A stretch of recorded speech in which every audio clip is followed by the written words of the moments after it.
Hi, everybody. How are you doing today? I'm doing pretty good. Stayed pretty busy. I've got a little project that I'm working on for some of my mods. Well, for all of my mods, actually, not some. But anyway, so I was working on that a little bit. Didn't get them all done, but a little here and there, right? So it's good to see you guys. Mischief is here. She's in the back office. She's going to be starring stuff. I think I'm supposed to only read the starred ones, and she gets irritated at me because I just go all however I want, just start reading whatever. So anyway, she tries to take care of me, y'all. And Marilee's here, Joe McCoy, good to see you. DOA is a fraud, good to see you. It's always good to see all of you guys. Yeah. She says, irritated? Me? Yeah, who forgot to hit the thumbs up? Y'all, I think everybody that's here right now is subscribed, but if you're viewing this later and you're not subscribed, please do that. We need to get that algorithm going so that more people get to see us and see how that goes. Make Google pay me some more money. So, yeah, Mischief is pretending to be Susie. Yeah. But that's okay. Sometimes I wish she was me and she could just deal with crap for me and I wouldn't have to do it. So anyway, there is a fly that has decided to come in the house since it's cold outside. So if y'all see me swatting something, it's because there's a fly that thinks it wants to land on my nose. So anyway, I'm going to get started. Actually, this one shouldn't be real long. I thought it might be kind of an interesting one though. So we're going to check into it a little bit. Okay. So welcome to our channel. If you are regulars, which everybody that's here right now is, but we never know who's going to pop in later, good or bad. We never know. So, or who's going to watch on the replay, right? We're always really happy to see those people pop in and leave messages. That just makes my day when I see messages pop up there. So, our main focus on this channel is, of course, Scientology, or the anti-Scientology movement, to be precise, but we do cover other cults and we cover other high control groups or relationships. So we've got a little bit for everybody. And like I said, but I'm staying SPTV, y'all. I'm ride or die. I'm a ride or die kind of girl. So anyway, today we're going to step back in time a little bit. Actually, we're going to step back in time a lot more than just a little bit. And we are going to look at 10 prehistory / ancient cults. Now, first of all, we're going to see if we find any that you think you would join. I saw one or two that I thought, maybe. But the problem with these prehistory ones is that stuff wasn't written down and, wasn't the internet and all that. So we get some facts about it, but we really don't get everything. So I'm just going to tell you what I could find, and, maybe I can my hair's driving me nuts. What is wrong with it? There we go. Better. Ugh. It was in my eye. I could feel it just hitting my eyelashes. So anyway, let's look at these 10 cults. And it's not going to take us long because it's not a whole lot that I didn't find a whole lot on them. So anyway, in ancient times, y'all, religion was a lot more varied than it is today.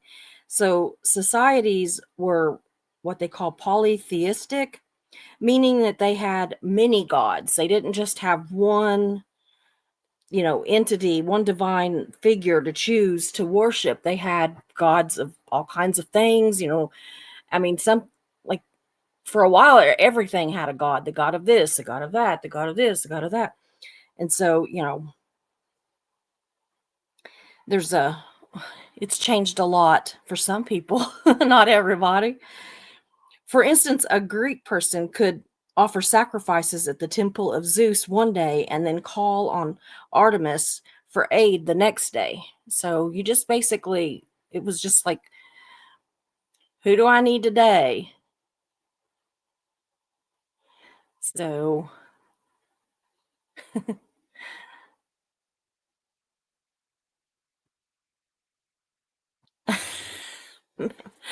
oh, mischief. But anyway, some people, sometimes anyway, wanted a more personal relationship with God, right? They wanted someone that they could build a relationship with, just one God. And so, cults, especially what they called mystery cults, were very popular and ancient in the prehistory world. Today we are discussing 10 of them, okay? Marilyn and Mischief are being mischievous. Let's just put it that way. Yes, she's back there like, "Me?" Yeah. Okay, number 1. I don't know why I feel a little, like, off my game or something. I don't know what it is, but anyway, I've been that way all day. Cult of Mithras. Scattered across the Roman world are numerous underground chambers, subterranean sites of worship for the cultists of the god of Mithras. There are over 200 of these sites that have been uncovered so far. There may be more. Yeah, my ponytail's too tight.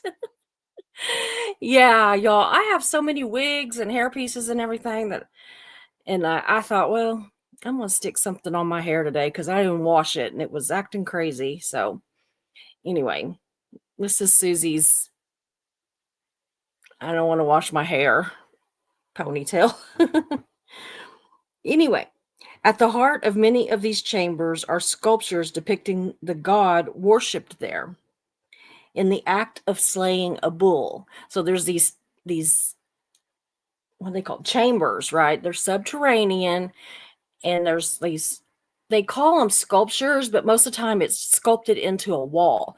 It's not like a statue sitting somewhere. This is like, how we see the stuff from ancient times where it'll be, you know, sculpted into a wall, and that's what they're talking about. So Mithras is shown as a young man holding a bull down by its nostrils and plunging a sword into it. Beneath the bull, a snake and a dog lurk to lap up the bull's blood. Yeah, when my hair acts crazy, I look like Albert Einstein. Sometimes I wake up and I've got like a horn sticking out. Mark calls it a horn. It's just like a piece, just clump of hair that just wants to stand straight out. They call it grandma hair because I've always had some crazy, crazy, crazy hair. But anyway, there was also often zodiac signs depicted around the image of the bull with the snake and the dog and all that, which seems kind of random, right? I didn't realize that. I don't know. I don't hang around and question snakes much, but I have never noticed one lapping up blood. I mean, a dog probably, but I mean, especially if it was a hungry one, right?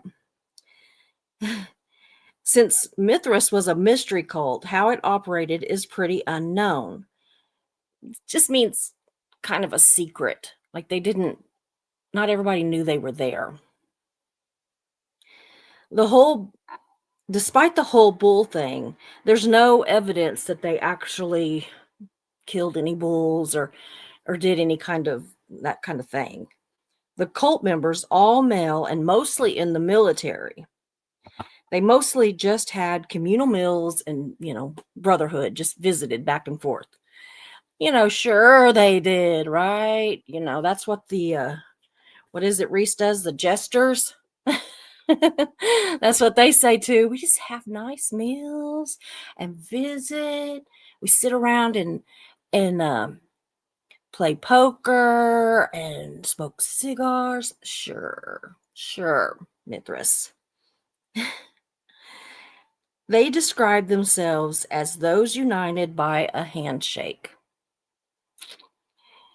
I just don't have a lot of faith in cults to just be like these goody goody two shoes ones. But hey, I mean, I couldn't have joined it. I'm not a guy. But I mean, maybe I would have been way back then, right?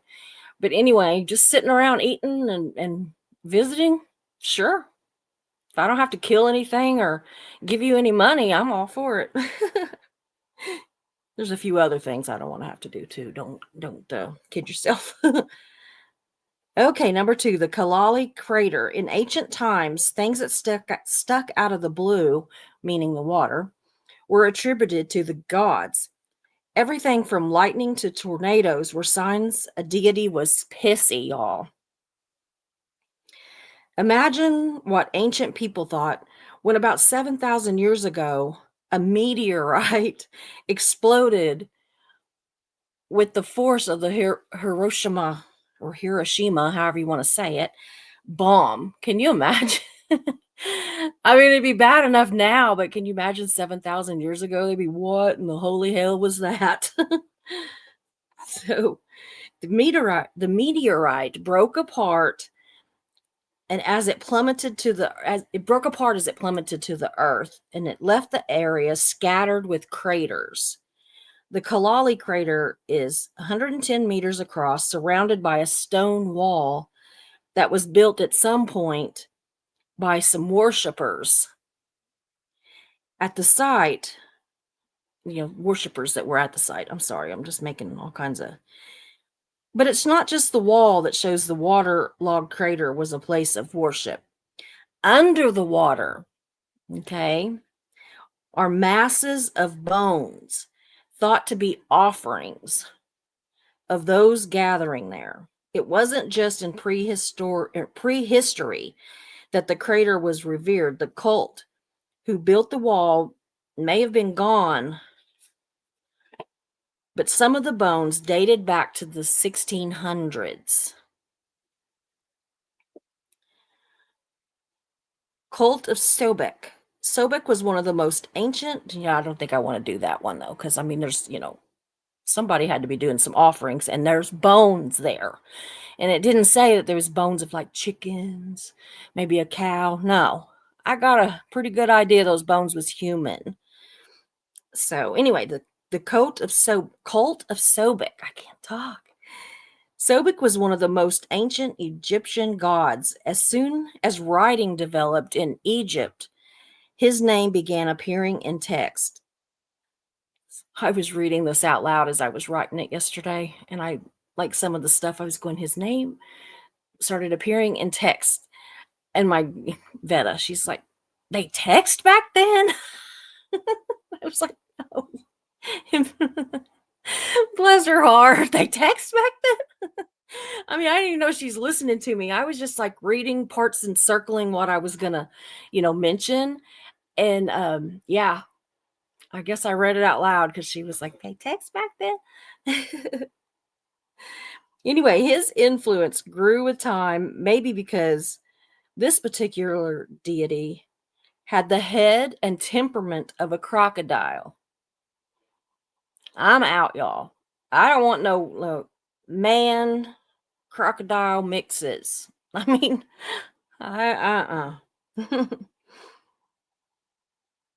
the existence of the Egyptian civilization was absolutely 100% dependent on the Nile River or the River Nile.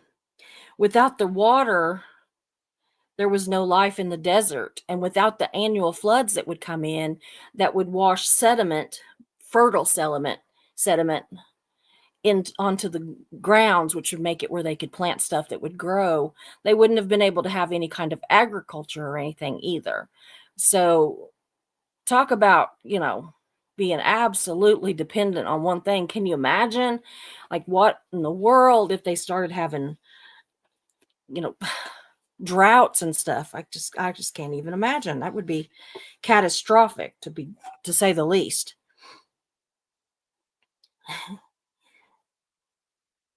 So, as the god in charge of the floods, Sobek was the most important of all gods.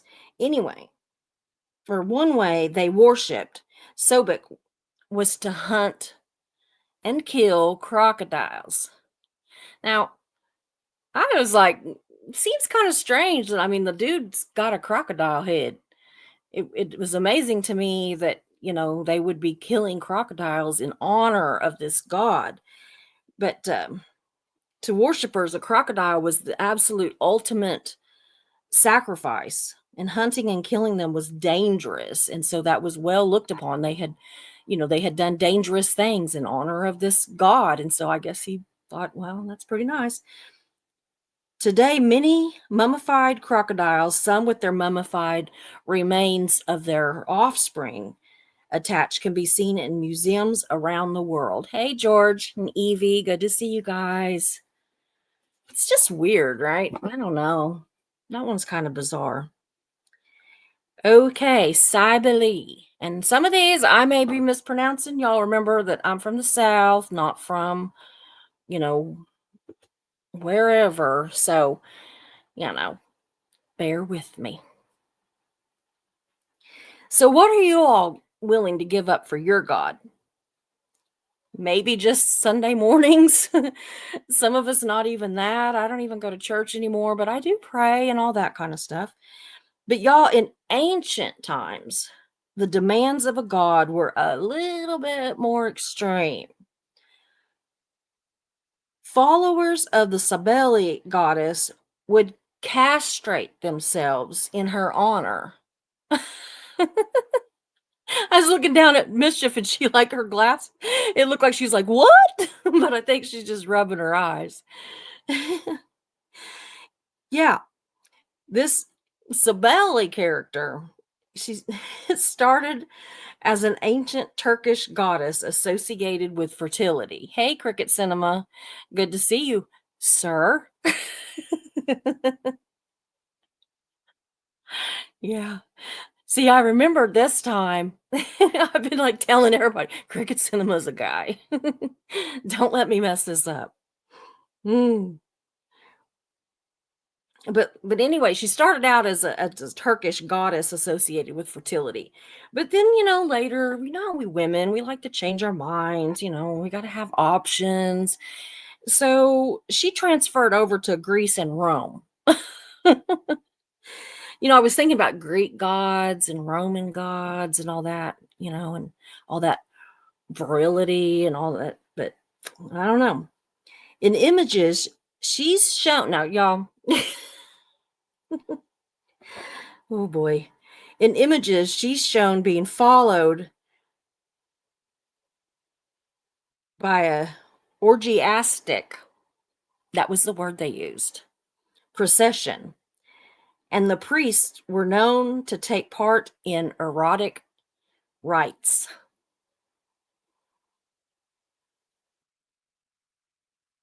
Well, until they cut off their pee sticks.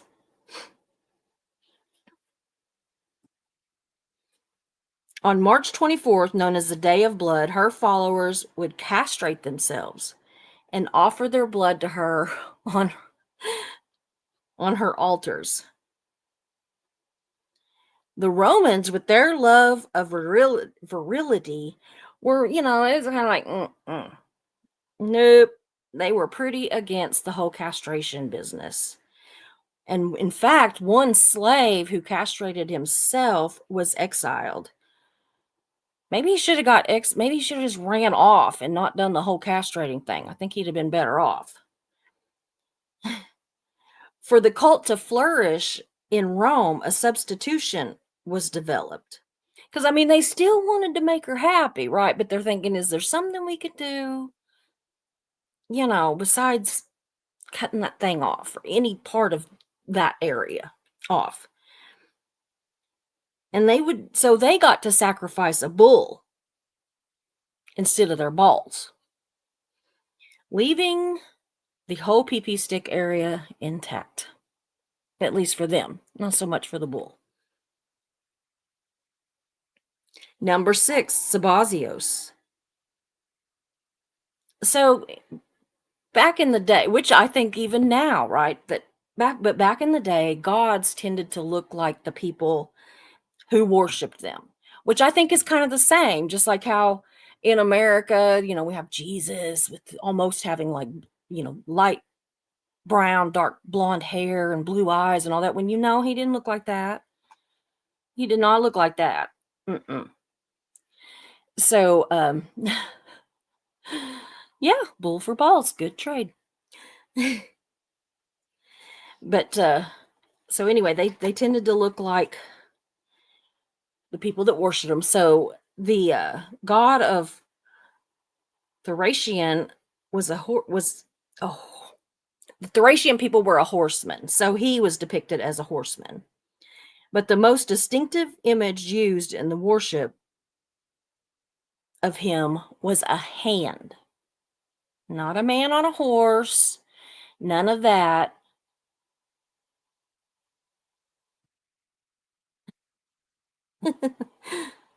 These metal hands have been found across Europe following the Roman adoption of the god. The hands show three fingers extended in a blessing gesture, while a snake entwines itself around them.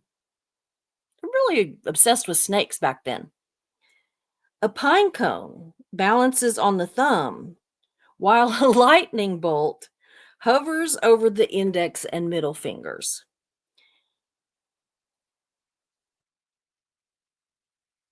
The weird statues, because these are statues, can also have strange images ranging from turtles, a weighing scale, or even just a branch.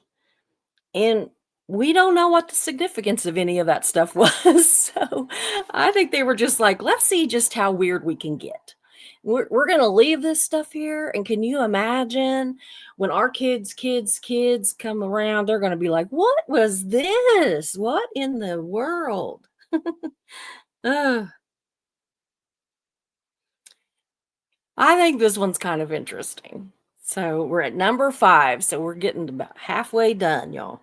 Glycon. If you wanted to start a religion, the first thing that you wanted to do was rustle up a miracle to get the people to believe you.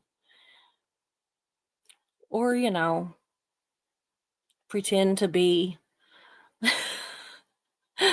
all these things that LRH pretended to be. They must have been a little more they wanted a freaking miracle, y'all. They're like, it hadn't been that long, you know, since the whole world got developed here. We want to see some real miracles. We don't care about you. I wrote this book and I came from an ice cube. Anyway, when Alexander, and this is another weird one, of Abono Tatios is pretty close, wanted to start a cult, he managed to create a god, a miracle, and a hand puppet. All at the same time, y'all. His cult was to be centered around, guess what? A snake. I mean, I'm sorry, but it's a hard pass for me. I don't want no snakes. I'm done with the snakes. But not just any old snake, mind you. This one, y'all, I laughed my ass off over this one, okay? And I promise I'm not trying to be shitty about it. It's just when y'all hear this, you're gonna have to admit it's funny. This is not just any normal snake. This one had a delightful bouffant hairdo.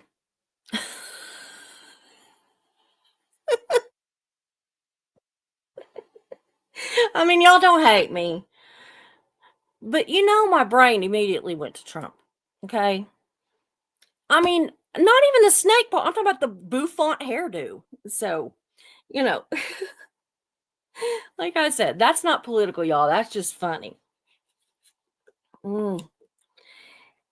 Obviously, since it's not normal for a snake to have hair, that probably apparently that convinced his followers that he was being true. Yeah, I haven't seen, well, not the, actual wiggle around on the ground snakes.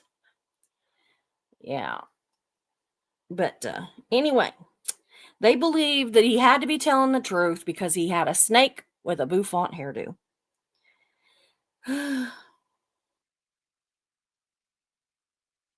The snake's name was Glycon. And the hair convinced the followers that this snake was divine. I mean,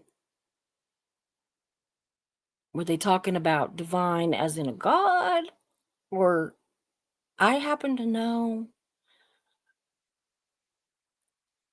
a couple of drag queens that one of them's name is Divine. So maybe they thought the snake was a drag queen or king. The snake, y'all, was said to have hatched from a small egg found hidden under a temple. Within days, Glycon, the snake, had grown to a large size, according to some folks who were suspicious of the snake. Just some. They were suspicious of the snake with a bouffant hairdo. They thought the god was actually a hand puppet and that it was operated by the priests. I mean, y'all, I'm serious. I honestly, for a while, I thought somebody was pranking me on this one, but nobody was. That's what it was. Anyway, despite cynicism, yeah. Was it a snake with a comb over? Probably. Snaky snake is looking fabulous. Absolutely. Hi, Dawn. Good to see you. Despite the cynicism by some, there are still some people today that believe in Glycon. The comic book author Alan Moore has revealed that he honors Glycon. I mean, it is a fascinating hairstyle for a snake or a president. I wonder if Glycon was blonde. It didn't say what color hair he had. Number 4, Dionysus, the god of wine and ecstasy. Now we're talking, y'all. Well, and other things.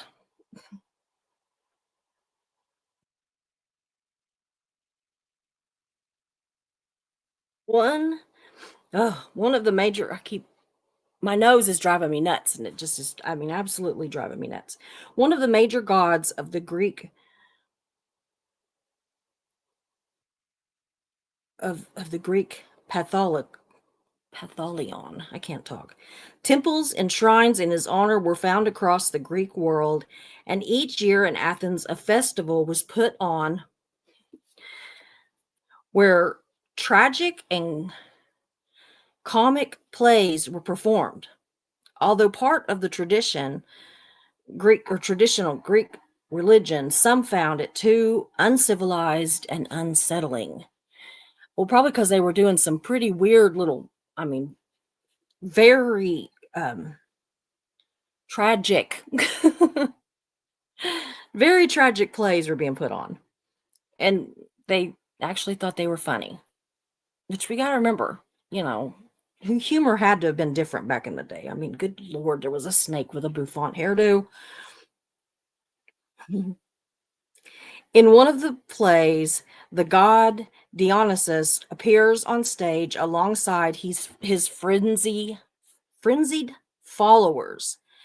Those who worshipped him were said to go out into the countryside and get into a frenzy, y'all, dressed in fur coats. You need to just see a bunch of crazy people out there just, I mean, acting, they're in a frenzy and they're wearing fur coats. And in this play that some people thought was unsettling, the female followers of the god would tear a man apart with her bare hands.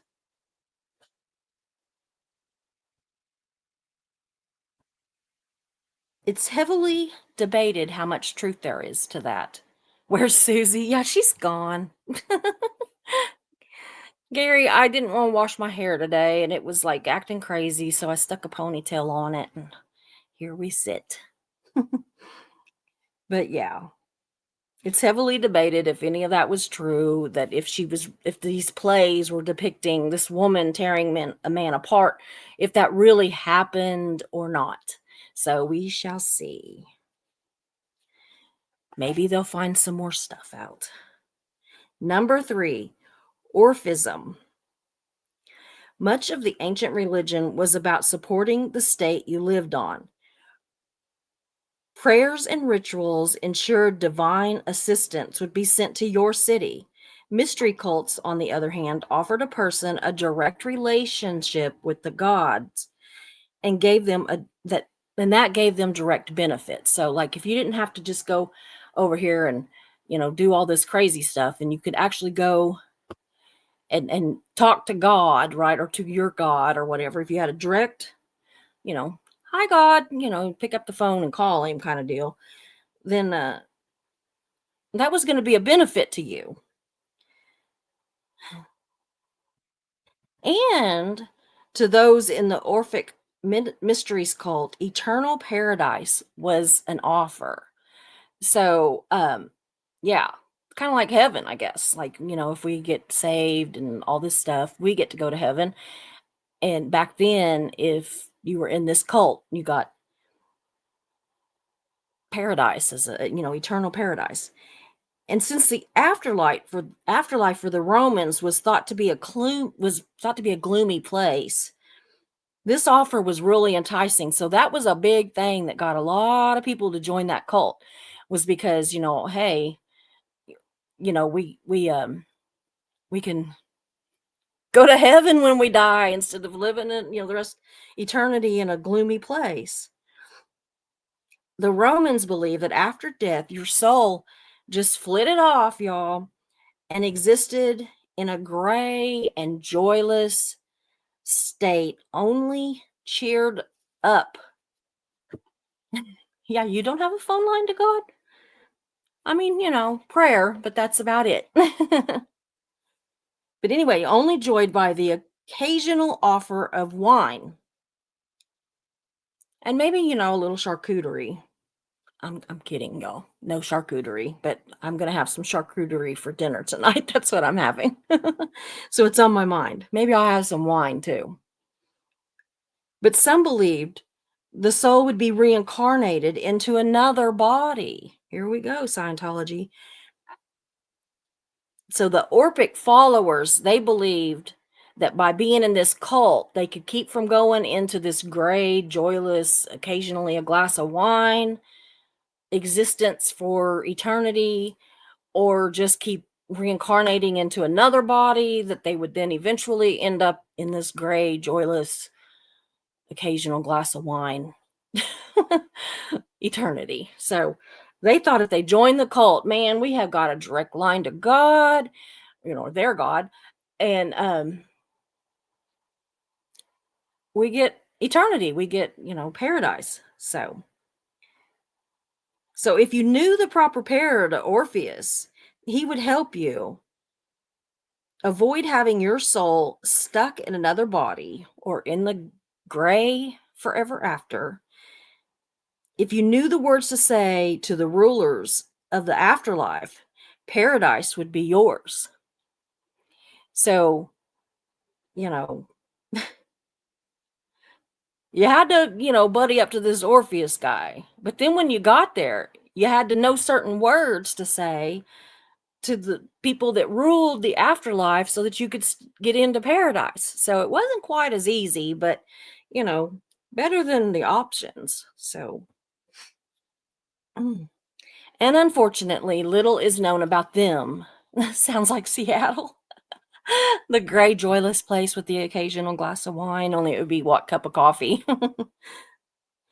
But, we don't know a whole lot about how they worshiped either, because again, they were mystery cults. They were secret. Yeah. Supercalifragilisticexpialidocious. Uh, so anyway, so then the number two one, I wish they would just talk any English. The Pythagoreans.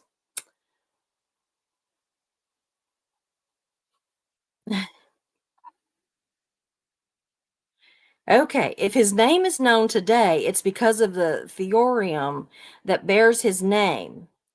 But working out the lengths of the sides of the right angle triangle is just one of the things he taught his followers. Pythagoras was a philosopher and a mathematician, and he started what, by today's standards, would be called a cult. Yeah, a math god. I would be in trouble.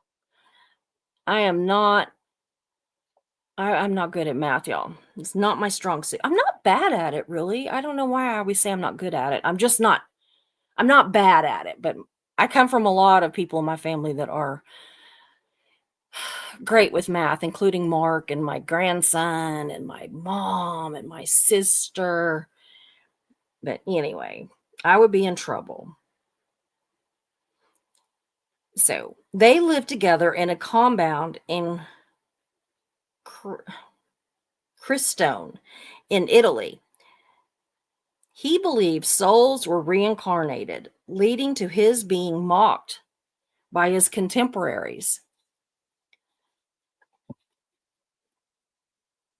Yeah. His followers thought it was a brilliant spiritual, or they thought he was a brilliant spiritual leader, y'all. I promise tomorrow's going to be better. I am so tongue tied today. Ugh. As a group of thinkers, they attributed all their mathematical findings to him. Sounds like they were book smart and life dumb, right? Ancient sources say that one cult member was drowned, drowned, y'all, when he dared to reveal the secret of irrational numbers to someone outside of the sect. He also thought beans, now this part's interesting, y'all. Y'all. He also thought beans could contain the souls of dead people. Okay. So they avoided eating or harming beans in any way. I think this one might be my favorite. One account of his death says that he was fleeing attackers. It didn't say why they were attacking him, probably because he believed in reincarnation. But anyway, he came to a field that was planted with beans. Now, unwilling to risk harming these beans, yeah, don't sound logical. Just say you don't like them. But anyway, so he wasn't going to risk hurting these beans. So he just refused to run through that field. So you know what happened? They caught him, right? So he was captured and he was killed, and that was the end of him. And number one, the last one, yeah, beans. Yeah, the musical fruit. Eleush- Eleusinian mysteries. This one's also kind of interesting, but the bean survived. Mischief, just settle down and relax. The bean survived. Yes. Thank, thank you, God. When Persephone was stolen away from Hades to the underground, her mother, Demeter, goddess of growing things. You guys, I gotta quit looking at the chat. That's part of my being tongue tied is I keep looking at you all over there making jokes. Anyway, so she was the god of the underground, or the daughter was stolen to the underground. I'm sorry. So Demeter, goddess of growing things, she went into mourning. Her daughter had been taken underground. She was no more. Her absence caused a great famine as the crops in the world began to die because mama wasn't letting anything grow, right? She wasn't up there letting anything grow. So we was having some issues. It was turning into a famine. It was only when her daughter was returned to the world of the living for 6 months every year that Demeter allowed plants to grow, but only in the spring and summer.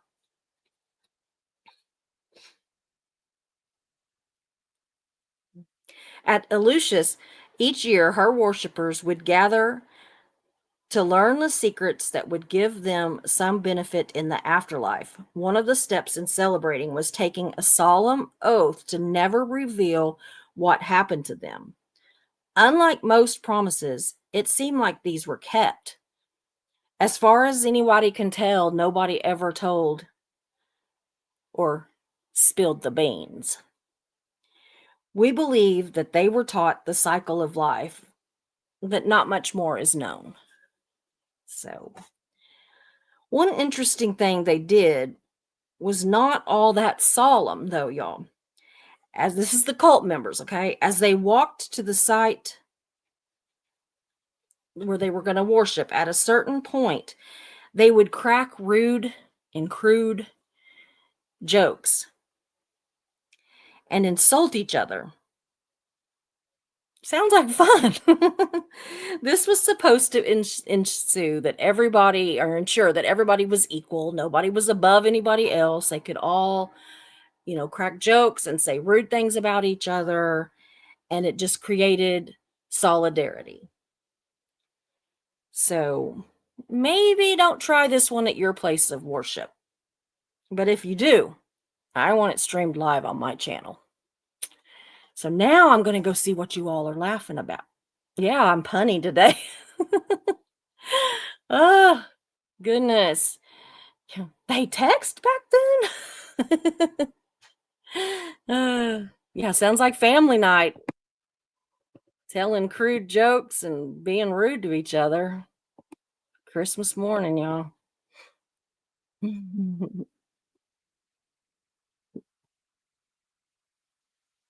Okay, like a lot of it's just y'all talking to each other. Yeah, my ponytail's too tight. It's coming off in a little bit.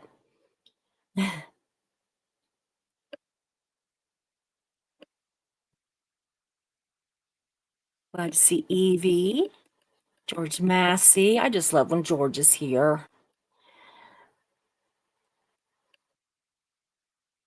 Cricket Cinema.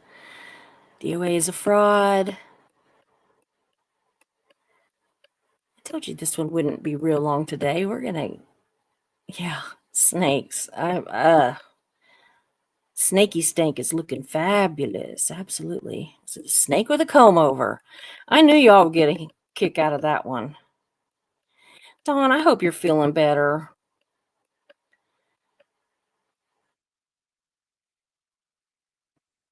Yeah, where's Susie?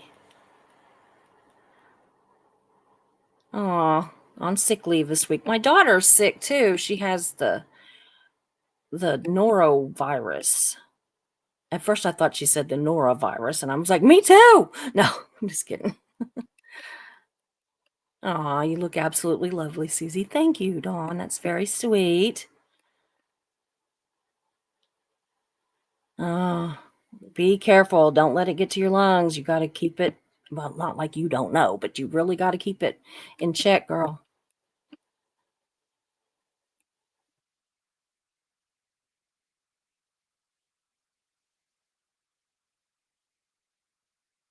Yeah, I thought the beans one was just crazy.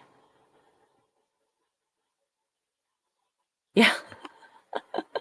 I have rented lips today. That's when you trip over your words. I must have some rented lips. I don't know. If I was going to rent some, I get some good ones though.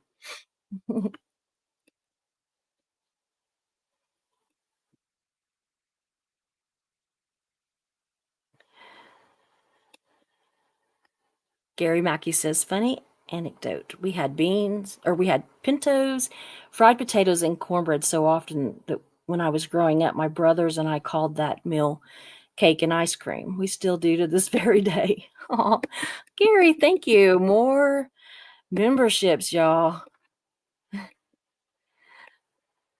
He does rock, doesn't he? He's my fairy godfather.